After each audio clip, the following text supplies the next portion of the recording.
का दिन बहुत महत्वपूर्ण दिन है। नरेंद्र मोदी जी के प्रधानमंत्री बनने के बाद उत्तर पूर्व को शांत और विकसित बनाने के लिए कई प्रकार के कार्यक्रम हाथ में लिए गए। इसमें सबसे बड़ा कार्यक्रम उत्तर पूर्व में शांति प्रस्तावित करना है। इसमें आज एक बड़ा मील का पत्थर हम पार कर आगे बढ़ रहे हैं।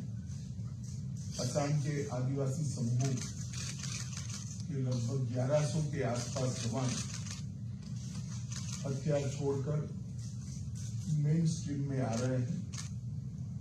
इस अवसर पर उपस्थित डॉक्टर हेमंत बिस्वा शर्मा जी, सम्मानीय मुख्यमंत्री असम श्री रामेश्वर तेली जी, केंद्रीय पेट्रोलियम और प्राकृतिक गैस के राज्य मंत्री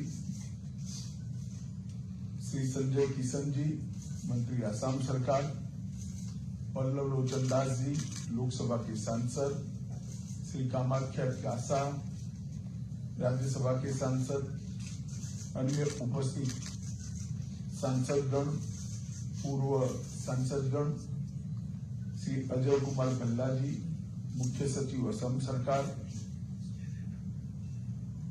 डीआईजी कपल कुमार डीका जी, श्री पीयूष गोयल जी, डीजीपी असम सरकार श्री भास्कर ज्योति जी, AK मिश्रा जिनके दिन में नॉर्थ ईस्ट के सभी हथियारी ग्रुपों के साथ बातचीत करने का काम गृह मंत्रालय ने दिया है।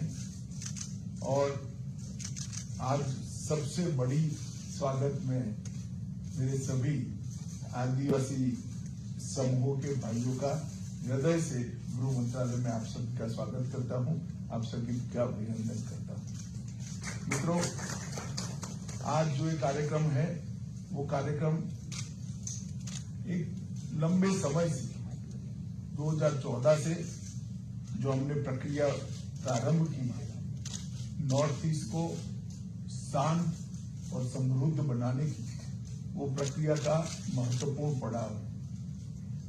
गृह मंत्रालय ने पूरे नॉर्थ ईस्ट को शांत और समृद्ध बनाने के लिए उत्तर पूर्व की अद्भुत संस्कृति का संवर्धन और विकास करने का फैसला लिया है। इसके साथ साथ सारे विवादों का समापन कर एक चिरकालिक हमेशा के लिए शांति उत्तर पूर्व में हो, नॉर्थ ईस्ट में हो, असम में हो, इसका भी रास्ता गृह मंत्रालय प्रशस्त करने का प्रयास कर रहा है। इसमें 2 प्रकार की बाधाएं थी। कुछ संवादहीनता के कारण, अलग अलग हितों के टकराव से अनेक ट्राइब्स के ग्रुपों ने अपने अपने हाथ में हथियार उठा लिए और इसके कारण ग्रुप के बीच में, ग्रुप और राज्यों की पुलिस के बीच में, ग्रुप और केंद्र सरकार के सशस्त्र बलों के बीच में कई मुठभेड़ें हुई, हजारों लोग मारे गए, दोनों ओर से मारे गए, जनता भी मारी गई, पुलिस कर्मचारी भी मारे गए, सशस्त्र बलों के जवान भी मारे गए और हथियारी ग्रुपों के युवा भी मारे गए। हमने तय किया है कि 2024 के पहले राज्यों के बीच में सीमा का विवाद हो, चाहे इस सारे सशस्त्र ग्रुपों की बात हो, हम हर विवाद को समाप्त करना चाहते हैं। एक और असम की और उत्तर पूर्व की संस्कृति का संरक्षण और संवर्धन करना, सारे विवादों को समाप्त कर सारे सशस्त्र गुटों के साथ समझौता कर पुनर्वसन करना, और तीसरा विकास की गति देकर उत्तर पूर्व को देश के बाकी के हिस्सों के अनुरूप विकसित बनाना। ये 3 मोर्चों पर हमने काम चालू किया और विगत 3 साल में ढेर सारे समझौते भारत सरकार, असम सरकार, अन्य सरकारों ने आपस में भी मिलकर किए हैं। भारत सरकार, असम सरकार और सशस्त्र गुटों के बीच में भी 2019 में NLFT के साथ समझौता हुआ, जिसमें त्रिपुरा का हथियारी ग्रुप था, इन लोगों ने भी आत्मसमर्पण किया। 2020 में 23 साल पुराने ब्रू रियांग शरणार्थी संकट को भी मिजोरम सरकार और त्रिपुरा सरकार के साथ मिलकर रिजॉल्व किया गया। असम में 5 साल पुराना बोडो समस्या, जिसमें कम से कम 4000 लोग अब तक मारे गए थे, उसको 2020 27 जनवरी को हमने समाप्त कर दिया। लगभग 1600 कैडरों ने आत्मसमर्पण किया। असम के कार्मिक क्षेत्र में लंबे समय से चल रहे विवाद को भी 2021 में समाप्त किया। लगभग 1000 से ज्यादा कैडर ने आत्मसमर्पण किया। असम मेघालय अंतर्राज्यीय सीमा का समझौता कर लगभग 2022 में 65% सीमा के विवाद को निपटाया। और आज इसका अगला पड़ाव है। मेरे सभी साथी आज मेन स्ट्रीम में आ रहे हैं। भारत सरकार के गृह मंत्रालय की ओर से, मोदी जी की ओर से और मेरे स्वयं की ओर से आप सभी का बहुत बहुत मन से मैं स्वागत करना चाहता हूं। और आपके पुनर्वसन के लिए जो कुछ भी इस एग्रीमेंट में किया है, ये सुनिश्चित करेगी भारत सरकार और असम के मुख्यमंत्री और असम सरकार मिलकर ये पूरा पालन। नरेंद्र मोदी सरकार का एक रिकॉर्ड, जितने भी समझौते हमने साइन किए हैं वो समझौते के अब तक 93% काम समाप्त। तो आप लोगों को भी मैं भरोसा दिलाना चाहता हूं, आपने जो अकॉर्ड साइन किया है उसको लेटर और स्पिरिट में हम नीचे तक पहुंचाएंगे। और इसका एक अच्छा परिणाम है। असम में और नॉर्थ ईस्ट के अंदर काफी शांति बहाल हुई और इसके कारण असम के 60% क्षेत्र से हमने अफसफा को हटाने में सफलता प्राप्त की। अरुणाचल प्रदेश में सिर्फ 2 पुलिस स्टेशन में अफसफा बचा है। नागालैंड के 7 जिलों के सिर्फ 15 पुलिस स्टेशन में बचा है। और त्रिपुरा और मेघालय अफसफा से संपूर्णपणे मुक्त कर दिए गए।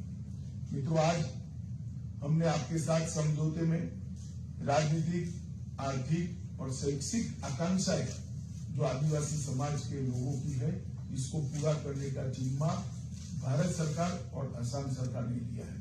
सामाजिक, सांस्कृतिक, भाषीय और जातीय पहचान न केवल सुरक्षित हो और मजबूत बने, इसके लिए भी भारत सरकार ने आपके साथ, असम सरकार ने आपके साथ एग्रीमेंट किया है। और चाय बागान और सारे गांवों के अंदर तुरंत ही त्वरित गति से केंद्रित विकास हो, इसके लिए भी वो दोनों सरकारें मिलकर हम प्रयास करेंगे। एक जनजातीय कल्याण और विकास परिषद की स्थापना भी असम सरकार करेगी और भारत सरकार चाय बागान श्रमिकों के कल्याण के लिए भी अनेक उपाय हाथ में लेगी। लगभग 1000 करोड़ रुपए का 5 साल का पैकेज एक क्षेत्र के विकास के लिए हमने जो तय किया है, 5 साल में उसको सुनिश्चित रूप से पूरा कर दिया जाएगा।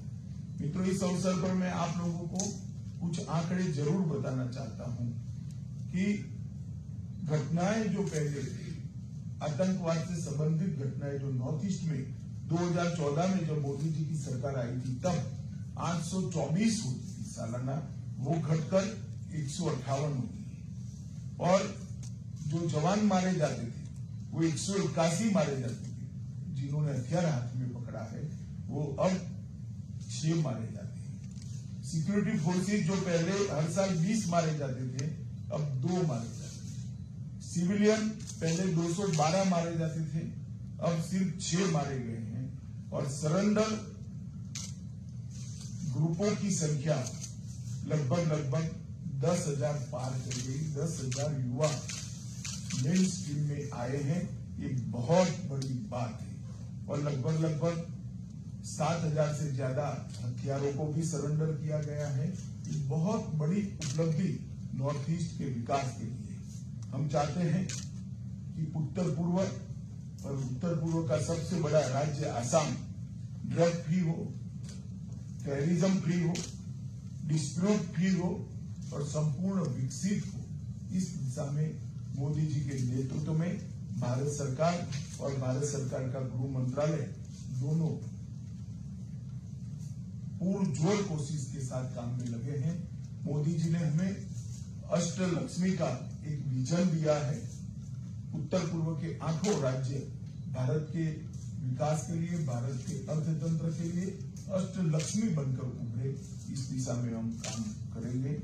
मैं आज फिर से आसाम के मुख्यमंत्री श्री हेमंत बिस्वा शर्मा जी और भारत सरकार के जो अधिकारी इसमें लगे थे, आसाम सरकार के जो अधिकारी इसमें लगे थे, और विशेषकर मेरे सब आदिवासी भाइयों बहनों का हृदय से धन्यवाद करता हूं कि आपने मेन स्ट्रीम में आकर अपने क्षेत्र को शांति और विकास से युक्त करने का एक बहुत बड़ा काम किया है। और अंत में फिर से मैं विश्वास दिलाता हूं कि समझौते की हर साइन की गई, दस्तखत की गई हर एक बात का पूर्णतया पालन हम करेंगे।